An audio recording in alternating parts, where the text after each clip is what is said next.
Hello everyone. In this video, we will see how to turn on or off the timer in Snapchat. So let's get into it. First of all, find the Snapchat icon on your phone screen and tap on it to open the app. Once it opens up, you will see your camera is on.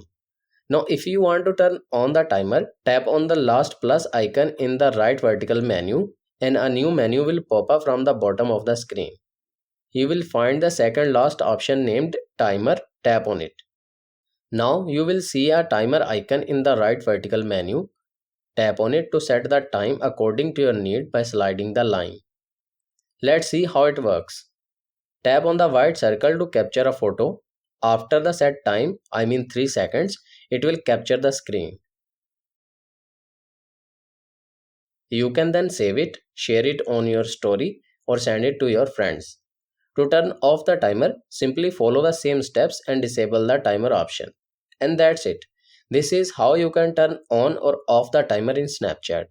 I hope this video is helpful for you. For more information, please subscribe our YouTube channel and thank you for watching.